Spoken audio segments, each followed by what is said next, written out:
Shalom, shalom, j'espère que vous allez bien. Pour ce cours, Haye Sarah, nous allons bien évidemment parler de notre matriarche, Sarah Imenou. Et nous allons voir en quoi est-ce que le but dans le judaïsme, et surtout pour la femme, c'est la transmission, et notamment la transmission par la parole. Et que cette parole, elle peut avoir un double message. Je dédie ce cours à la Refoua Shelema de Fortuné Bat Ramsa, de Urida de Shoshana Bat Urida, de Yosef Bachana, Vered Bat Shoshana, Simcha Bat Hana, ainsi que Reuven Isha Bar Mercedes, Nuna Bat Simcha, Shaga Bat Esther, Simcha Bat Rachel, David Ben Rachel, Vivienne Bat Emma, Maza Bat Solalika, Eliezer Bat Simcha, Rachel Bat Phoebe, Mesaouda Bat Esther, Chai Ben Raphaël Yehuda, Simone Esther Devi, Doli Hana Perez, les Louis Nishmat, Lydia Mesaouda, et Refoua Shelema aussi pour Eleana Batsimi, Eleana Rachel Batsimi, Louis Nishmat, Lydia Mesaouda Batester, Avram Ben David, Félix Barnissim Eugénie, Aaron Shmuel Ben Shimon Veifreida, Marcel Léa Bat Mesaouda, Rav Yosef Haloul Ben David, Shlomo Alevi, Chaya Janid Hana Batester, Sacha David Chaim Barud Vavram, Shalinouk Bat Rivka Venissim, Yvonne Mesaouda Bat Joséphine Flera, Linda Esther Bat Kamuna, Urida Bat Esther Levi Lebedot, Rachamin Dod Bar Mesaouda, Hana Bat Juitev Lebet Akohen, Chai Bar Julie et Esther Bar Julie, Badjuli et Yitzhak Barouda Verachamim, Ravdai Dagon Parhamsa, Chaya Bat Perla, Yehuda Ben Mesaouda, Touvia Bat Yedele, ainsi que tous ceux qui sont partis depuis le 7 octobre. Un bon zivouk pour Ayala Bat Yada Sabat Simcha, Vered Bat Shoshana, Anaël Ben Sipora Rachel et Léana Bat Nathalie. Alors, comme je vous ai dit, pour ce cours, on va travailler sur la question de la transmission, mais également de la transmission et l'importance de la parole, qui peut être quelquefois à double tranchant. Donc, dans cette paracha, il faut savoir qu'on est à peu près dans le désert de Beersheba, 3800 ans en arrière, et on a bien sûr entendu parler de ce fameux couple, Abraham et Esther, ce couple extraordinaire qui accueille toutes les personnes qui voyagent, quel que soit leur horizon, quel que soit même leur croyance, et pour leur offrir l'hospitalité, mais aussi prodiguer la foi, notamment la foi à Kadosh Baruch Hu. Et en fait, et tout le monde dans la région savait quelle était la tente de Abraham et Sarah, pardon. Et ce qui est intéressant, c'est que la tente était ouverte aux 4 côtés du monde, et tout le monde pouvait s'y rafraîchir, s'y restaurer, se reposer quelques jours. Tout le monde était les bienvenus. Mais il y a un fait étrange, c'est que il y avait quelque chose à côté de cette tente, ce qu'on appelle une nuée en permanence au-dessus de leur tente. Et en fait, cette nuée de lumière, ça permettait à tout le monde de repérer cette tente. Et les bougies aussi que Sarah allumait pour vendredi soir restaient allumées des jours et des jours sans se consumer. Et on dit même que la pâte qu'elle avait pétrie avec quelques poignées de farine lui permettait de servir en fait des tables entières. Donc on voit que les bénéfices et que le côté extraordinaire de ce couple est rapporté bien évidemment dans les nombreux commentaires. Et on sait que après il va avoir l'arrivée de Yitzhak, et on va célébrer le mariage de Yitzhak avec Rivka. Et puis après, en fait, tout ça a disparu. C'est-à-dire que les miracles se sont arrêtés, et dès que Yitzhak passe par la porte de sa jeune mariée, la nuée réapparaît. Donc la question, c'est de se dire d'où venaient ces miracles, pourquoi ils sont partis, pourquoi ils sont venus. Déjà, il faut savoir que Rivka, comme sa belle-mère, elle excellait dans l'accomplissement des 3 mitzvot qui sont réservées aux femmes, c'est-à-dire l'allumage des bougies, le prélèvement de la challah, la pureté familiale. Et donc, c'est pour ça que les bougies restaient allumées, que la pâte, elle avait une ampleur incroyable et elle apportait l'abondance, et que la nuée divine, sainte, était présente au-dessus de sa tente. Et on se demande pourquoi est-ce que après la mort de Sarah, la bougie n'a pas continué, pourquoi la pâte n'a pas prise autant. Parce qu'on se dit qu'après la mort de Sarah, Abraham il devait sûrement allumer les bougies, et lui aussi faire le pain. Et pourquoi c'est seulement avec l'arrivée de Rivka que finalement la nuée est revenue et que les miracles sont réapparus. En fait, on dit que, selon nos sages, on dit que lorsqu'une femme et un homme se marient, ils ne forment qu'une personne, mais surtout, ils font un partenariat. C'est-à-dire que le rôle du mari, c'est d'apporter les matières premières pour que son épouse les affine. C'est-à-dire que c'est aussi d'apporter que la femme apporte un aspect kadosh dans la matérialité pour que cet aspect kadosh et matériel puisse tout simplement aller vers le ciel, d'accord, et que il y a un aspect qui soit sain. Et donc cet aspect-là est très relevé dans en fait le rôle qu'a l'homme et le rôle qu'a la femme, d'accord. Donc la sanctification de la matière, c'est le rôle de la femme. Ça se révèle dans les 3 mitzvot, finalement, qui lui sont obligatoires.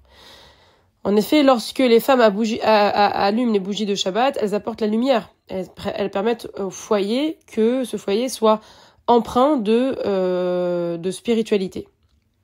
Et le Maharal explique que quand une femme allume les bougies de Shabbat, elle rallume l'intensité des neshamot, des âmes qui se trouvent dans le foyer. Ensuite, le mikvé permet de sanctifier le couple. La kedusha du couple vient notamment de là, bien sûr de l'amour qui se porte, mais aussi dans cette période d'éloignement, on apprend à développer un amour profond qui se base sur la complicité et sur l'entente. D'accord ? Et la chala, la femme s'exerce à mettre du divin dans la matière, et donc la mitzvah de prélever la chala, c'est d'apporter aussi l'eau qui est comparée à la Torah, le pain, la farine, donc aux fruits de la terre, et donc ça permet de faire rentrer la kedusha dans son foyer. Et donc tous ces miracles vécus par Sarah sont ensuite transmis à Rivka, et c'est en fait la femme qui apporte la kedusha dans le monde et dans les foyers. Et c'est pour ça que c'est lorsque il n'y avait plus de femmes dans le foyer, puisque Sarah n'était plus là, que Abraham et Yitzhak ont perdu en fait ce maillon-là, cette complémentarité-là, et ça n'est que à l'arrivée de Rivka finalement que ça revient. Alors ce qui est paradoxal, c'est qu'on a dit que la paracha s'appelait Chaye Sarah, la vie de Sarah, et pourtant on commence par nous parler de la mort de Sarah. Et sûrement parce qu'après sa mort, son influence a été encore plus grande et qu'elle a été transmise de génération en génération. Et c'est ça qui est assez incroyable. Lorsque Sarah allumait les bougies, la lumière de ces bougies c'est pas simplement le Shabbat, vraiment, c'est-à-dire que c'est la lumière, le flambeau de la transmission qu'elle a éclairé, qu'elle a allumé, qu'elle a créé et qui s'est transmise de génération en génération pour l'éternité. Donc ça, c'est très important. Maintenant, la deuxième chose, c'est que elle a transmis à Rivka et ainsi qu'à toutes les deux petites filles jusqu'à aujourd'hui cette question-là. Mais on dit que il y a un autre élément avant sa mort. On dit que Sarah mourut à Kiryat Arba, qui est Hebron aujourd'hui, dans le pays de Canaan, et Abraham vint pour prononcer l'éloge funèbre et Sarah est pour la pleurer. Le mot pleurer en hébreu c'est veliv kota et c'est écrit avec un petit kaf. Le Baal Hatourim explique en fait que Sarah a engendré elle-même sa mort au moment où elle a évoqué le jugement divin contre Abraham. Je vais m'expliquer. C'est-à-dire que la parole, la transmission, c'est très bien, mais il faut faire attention à la manière dont on le fait parce que la parole peut être à double tranchant. En effet, lorsqu'elle a donné sa servante Agar à son mari pour qu'elle puisse procréer, elle sait ensuite qu'elle a commencé à mépriser sa maîtresse, ce qui a provoqué beaucoup de souffrance. Sarah est donc allée chez son époux en lui disant « C'est de ta faute quand tu as prié Hachem pour qu'il te donne un enfant. Tu n'as prié que pour toi, mais tu aurais dû prier pour nous deux, et alors j'aurais conçu. » Et elle ajouta des paroles qui lui coûtèrent la vie, qui lui empêchèrent en fait d'avoir une vie plus longue que son mari, ou en tout cas aussi longue que son mari. « L'Éternel prononcera entre toi et moi. » C'est-à-dire que la vie ou la mort sont le pouvoir de la langue. En fait, on se demande, une femme qui était tellement juste, comment est-ce que Sarah Imenou, par la profération de quelques mots, a pu, en fait, signer le sceau final de sa vie. Parce que lorsqu'on crée, le Bachatourim, il dit, lorsque l'on parle, on crée une réalité. On crée une réalité. Par nos paroles bonnes, on crée des bons anges. Par nos paroles mauvaises, on crée des anges malfaisants. Et la parole est la force qu'a utilisé l'Éternel pour créer le monde. Mais nous, en fait, cette parole-là aussi, elle peut entraîner la vie et la mort. Et dans les Midrash, en fait, on raconte que Il s'agit d'une dame qui s'est rendue chez Rabbi Eliezer et qui lui a dit « J'ai vu dans mon rêve que les poutres de ma maison se sont effondrées. » Et Rabbi Eliezer lui dit « Tu enfanteras un garçon avec l'aide de Dieu. » Quelques temps plus tard, elle fit encore le même rêve et elle retourna, elle dit, et il lui répète, tu enfanteras un garçon, un garçon. Et elle attend, la troisième fois. Et cette fois-ci, en fait, elle fit la troisième fois le même rêve, se précipita chez le rabbi, et cette fois-ci, il n'était pas à son endroit d'étude. Quand les élèves du Rav virent cette dame chercher leur maître, ils demandèrent de quoi elle avait besoin. Et elle a dit, les poutres de ma maison se sont effondrées. Je fais ce rêve-là où les poutres de la maison s'effondrent. Et il y a quelqu'un qui lui répond, vous allez enterrer votre mari. À la suite de ces paroles, elle explosa en sanglots, jusqu'au moment où arriva Rabbi Eliezer. Elle se tourna vers ses élèves et ils lui demandèrent pourquoi est-ce qu'elle pleure. Et après avoir écouté leur réponse, il affirma, par vos paroles, vous avez tué son mari. C'est-à-dire que le secret en fait de l'éducation, c'est de savoir fermer les yeux sur les faiblesses et les ouvrir sur les forces. C'est-à-dire prendre conscience des conséquences positives et négatives de nos paroles. D'accord? C'est-à-dire que la manière dont on va faire un reproche ou une critique, quelle chambre désordonnée, je t'ai dit de pas jeter tes vêtements, fais comme ci, fais comme ça, assis-toi, reste en classe, tatati, ne me fais pas honte, tout ça. Eh bien, on peut voir que cet aspect négatif, si on peut le dire de manière positive, eh bien là, l'aspect éducation et l'aspect transmission pourra avoir des résultats. Le meilleur moyen de marcher, c'est d'encourager. Ça ne veut pas dire qu'il faut tout le temps dire oui à tout, mais que pareil, dans la manière dont on dit les choses, eh bien, ça aura des conséquences positives ou négatives. Les encouragements qu'un enfant peut recevoir dans son enfance, ça va l'accompagner toute sa vie. Et ça va permettre de construire chez lui son estime, et de se dire, moi, je suis capable, j'ai des qualités, j'ai tous les outils nécessaires pour réussir ma vie, je dois faire des efforts, mais je sais qui je suis, je sais d'où je viens, j'ai reçu des bonnes paroles, j'ai eu une éducation qui était positive, je crois en mes rêves, je crois en moi, je peux aller jusqu'au bout. Et en fait, c'est développer ce regard.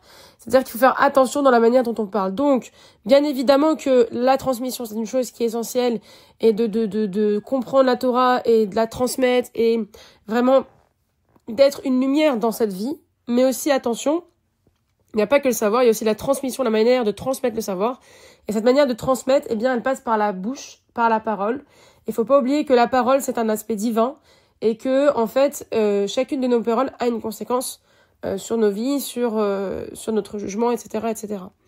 Donc, voilà, je vous souhaite un grand Shabbat Shalom, et qu'on puisse tous se réaliser, tous transmettre, à travers Bezrat Hashem de futurs mariages, des foyers, des enfants, des petits-enfants, et qu'on soit tous en bonne santé jusqu'à 120 ans. Shabbat Shalom.